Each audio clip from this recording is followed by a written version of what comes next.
Most of us spent nearly 16 to 18 years inside classrooms. We cleared exams, we memorized textbooks, we chased marks and collected degrees. And yet, when real life began, many of us felt confused, anxious, and unprepared. That raises a very uncomfortable question. If education was meant to prepare us for life, why are so many educated people struggling to survive it?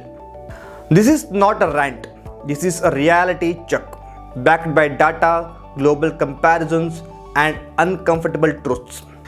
Let's be clear from the beginning. Students did not fail, teachers did not fail, efforts did not fail. What failed us was the system itself, because it trained us to clear exams, not to think, not to adapt, and not to live.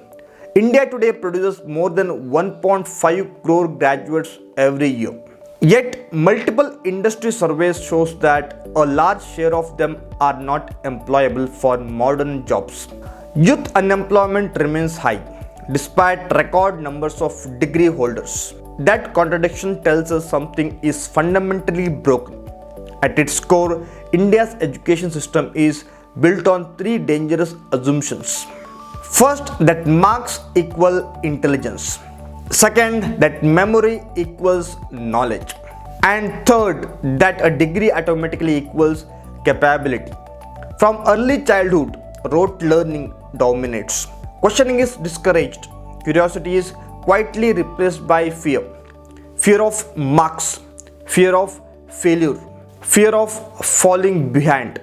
By the time students reach college, many have already lost the habit of thinking independently. Learning becomes transactional. The only question that matters is, will this come in the examination? Education slowly turns into a race instead of a journey. Coaching centers expand because classrooms stop teaching how to think. Rank lists become social currency. Parents wait outside exam halls, carrying anxiety that quietly transfers to their children. Failure is no longer feedback, it becomes identity. The consequences are severe: burnout, anxiety, mental health crisis. We produce graduates who are academically qualified but emotionally exhausted. To truly understand this failure, we must step outside India. Before we compare India with China, Japan, or Scandinavia, we must confront an even more uncomfortable truth. There was a time when India was not learning from the world was learning from India. More than 1,000 years ago, India was home to global universities, not colleges, not gurukulas alone, but full-fledged international centers of higher learning. Nalanda and Vikramshila. Nalanda University attracted students from China, Korea, Tibet, Southeast Asia, Persia, and Central Asia. Vikramshila became global hub for Buddhist philosophy, logic, grammar, astronomy, medicine, and statecraft. Students did not come to memorize answers, they came to question reality. Admissions were rigorous, debate was central, dialogue was encouraged, dissent was respected. Learning was interdisciplinary. Student of philosophy studied mathematics. A student of medicine studied ethics. Knowledge was never fragmented. Teachers were not exam invigilators. They were mentors. There was no rank list, no coaching centers, no fear of failure. Education was not about competition. It was about contribution. Goal was not to create clerks or obedient workers. Goal was to create thinkers, scholars, administrators, healers, and philosophers. So ask yourself this question: how did a civilization that once educated the world end up producing graduates afraid to ask questions? Tragedy of Indian education is not that we never had excellence.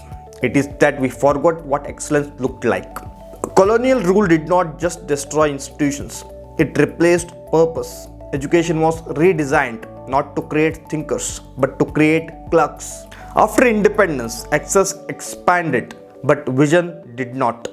We kept the exam system, we multiplied degrees, but we lost the soul of learning. And that is why this crisis is not accidental, it is historical.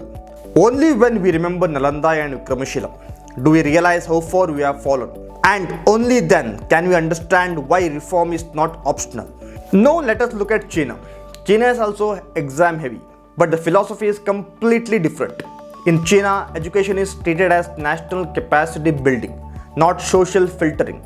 Massive investments go into STEM, applied sciences, and technical training. Vocational education is not a backup option, it is national strength.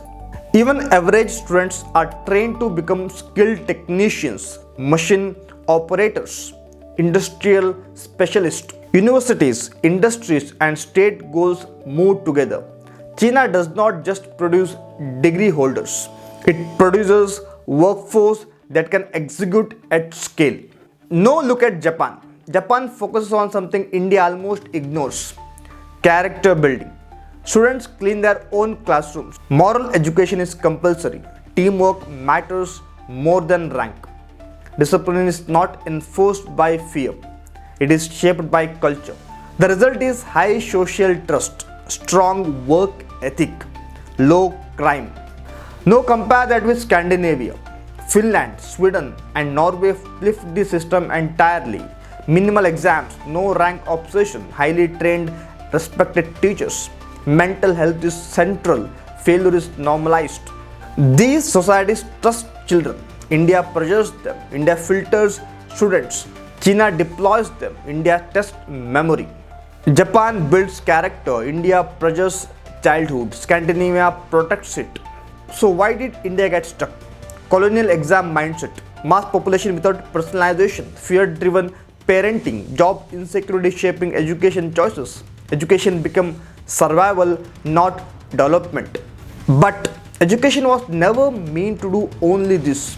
It should teach us how to think, how to fail and recover, how to work with others, how to live with dignity. China teaches capacity, Japan teaches character, Scandinavia teaches balance, India taught us how to clear exams. And know the hardest truth. Tragedy is not that India's population system failed us. Tragedy is that it succeeded at the wrong goal. If education does not prepare humans for life, that even toppers are victims. The future does not need more rankers. It needs thinkers, builders, and balanced human beings. Hopefully, new education policy transforms us to become real Viksit Bharat of 2047. Comment your thought in the comment section below. Do not forget to like and subscribe. Jai Hind.